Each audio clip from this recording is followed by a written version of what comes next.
What's going on, guys? Welcome to the video. Right, before we start, guys, I've got some merch out now, so that's linked in the video description if you want to check that out. So it seems the guy who tried to sue Boris Johnson is facing financial ruin. He has complained to Nick Ferrari's LBC show earlier today. The legal campaigner who tried to prosecute Boris Johnson over his Brexit bust claims is now in significant financial difficulty after losing the case, is what LBC's website is reporting. They have a clip of the interview here, so we'll play that and then we'll go over the article and I'll give my thoughts on it. How will this affect you, Mr. Ball? Good morning. Good morning. Hi. So, it's not the nicest birthday present. I started this work when I was 26 and I'm 30 on Wednesday, and it's a bit of a thing to take on board. But the key thing to know is that we're still going with the prosecution case. My team and I are standing by our case, and we're going to apply for permission to judicially review the High Court's ruling against us. So this isn't over yet. And if we are successful in doing that, the tables could turn very quickly. But is it the Prime Minister or is it the government that's actually seeking this money from you, and how were you made aware of that? So it's the Prime Minister, and it's a costs order from the court. And that's quite a normal thing to happen, going through the stages of court. If you lose a particular stage, it's within the rights of the person who's won the stage to request costs. However, for me, I'm somebody who earns less than minimum wage per hour, and I've done so for 3.5 years, and it's a huge amount of financial difficulty for myself, obviously. But the key thing to know is that we're still going. We're not giving up, and we're going to fight on, because we want to prove that it is illegal for any politician to lie to the public about matters of great and public importance. You are a lawyer. Presumably you were expecting this, but perhaps not the eye-watering sum. Is that fair? No, actually, I'm not actually a lawyer. I'm a private prosecutor. I apologise. I'm sorry. Okay. No problem. It's a mistake lots of people make. I'm a private prosecutor. So in the UK, any citizen can become a private prosecutor if they want to take on a case they really believe in. I have a team of lawyers, barristers and solicitors who are on my side who are supporting me. But I'm not actually a lawyer myself. So you don't have any legal... Well, okay, let's rephrase that. Then you work in the law. Were you expecting this case to be brought, and was it the sum that surprised you, or was it completely out of the blue anyway? This is a fight. This is going to take a very long time. It's immensely expensive. There's a huge amount of risk on my shoulders. Mr. Johnson is a very capable and powerful man. I've understood from the beginning that there were huge risks to me in bringing this. However, I have to ask myself, what's more important, my financial security as an individual person or the legal principle at stake? What we're saying is that Mr. Johnson's claim that we send £350 million a week to the EU is false. He also made another claim that we send £20 billion a year to the EU, which is also false. The most amount of money we've ever sent to the EU in 1 year, according to Her Majesty's Treasury, is £14,646 million a year, which is an enormous amount of money, of course. But it is not £20 billion a year. I think, and I'm hoping you'll agree with me, that any politician, it doesn't matter which party they're from, they cannot legally be allowed to lie to the public. The only thing I would say there, Mr. Ball, and maybe you agree, if you say that, do we move to a position where actually politicians and indeed their parties are made legally beholden on their manifestos? Because you and I could go through, all parties, by the way, all parties make manifesto claims and promises they never, ever, ever carry out. Should we have some legal recourse? There's a difference, legally speaking, between prosecuting against a claim regarding something which has happened in the past and prosecuting against an aspiration or a prediction. So a manifesto pledge, a promise, despite being misleading a lot of the time, it's very difficult to prosecute somebody for that, because they can argue that we made this prediction and as it turned out in the future the situation changed, so it wasn't technically a lie.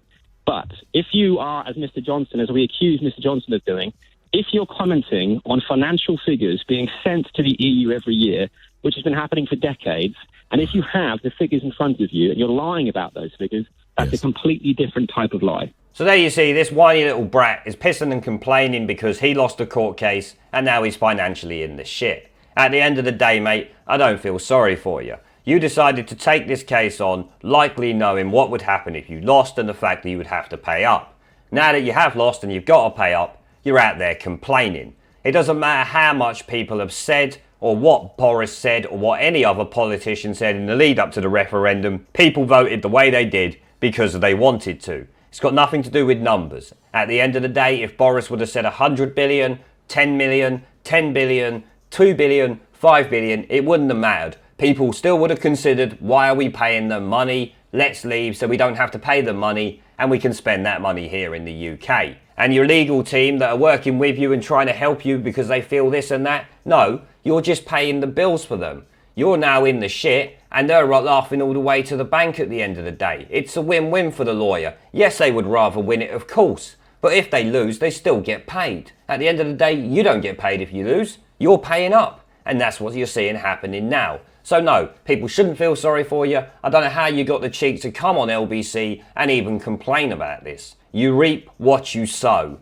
Well done, mate. It's your own fault at the end of the day. So let's take a look at the article quickly and see if there's anything different said in it or whether it's just a rehash of what was actually said during the interview. Marcus Ball, who legally disputed Boris Johnson's claim that the UK pays £350 million per week to the EU, had the case thrown out by the High Court in the summer, as most of you will remember. But if you don't, pretty much just before Boris became Prime Minister, I believe it was, while the leadership campaign was going on, this got chucked out.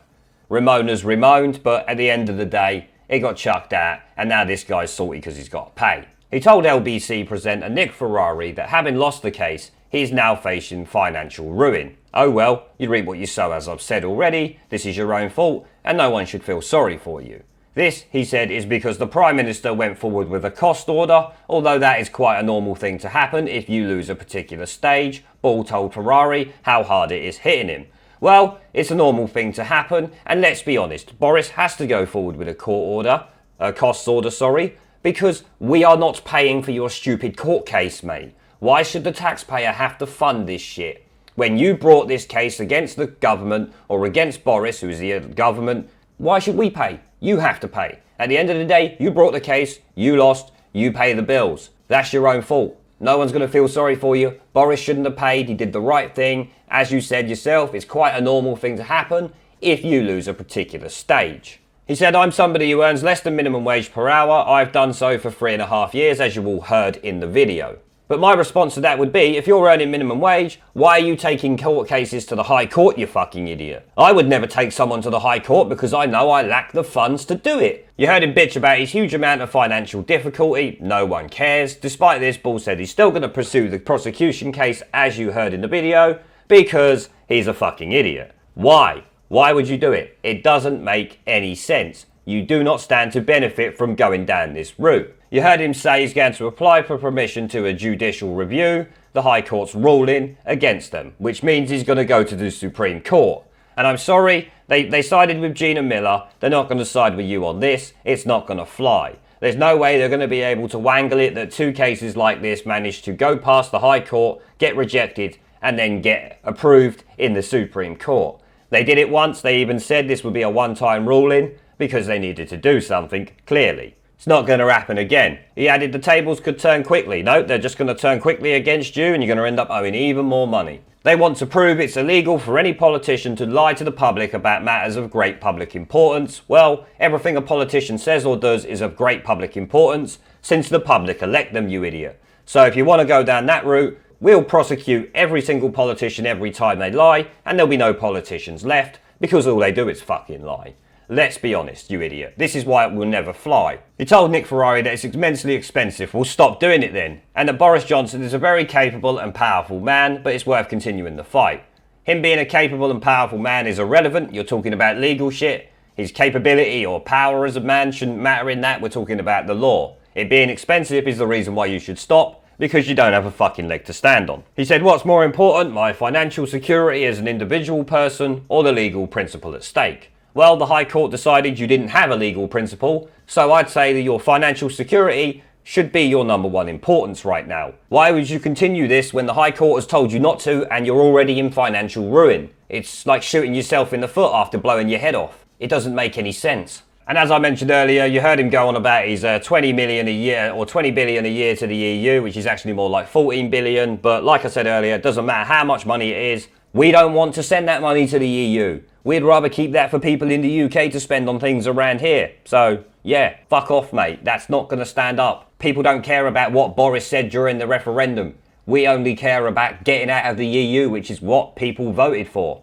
Idiots. This is what annoys me about these activists. They really don't understand the reasons why people voted the way they did. They have no fucking idea. He just thinks that, oh yeah, because I've seen it on TV and Twitter says that we want to stay. Everyone thinks that. So I'm going to do all this and I'm going to lose court cases and people are going to feel sorry for me. No, that's not how it works. We don't feel sorry for you. We just think you're an idiot. You need to stop before you fuck your life up even more. You're only 30 years old, remember. Don't fuck it up anymore. You've already fucked it up now. You're in out of God knows how much debt. I don't know, but it's probably a lot. But I'm going to end the video there anyway, guys. I want to thank the channel's PayPal, Patreon and Subscribe Star members for supporting the channel, along with everyone who watches my videos.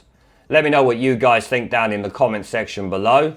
Leave a like, subscribe with the notification bell and share this video as it helps the channel a lot. And I'll see you all in the next one. This Parliament is a dead Parliament. It should no longer sit. It has no moral right to sit on these green benches. They don't like the truth. Twice they have been asked to let the electorate decide upon whether they should continue to sit in their seats while they block 17.4 million people's votes. This Parliament is a disgrace. But they're too cowardly to give it a go. But the time is coming. The time is coming, Mr. Speaker, when even these turkeys won't be able to prevent Christmas.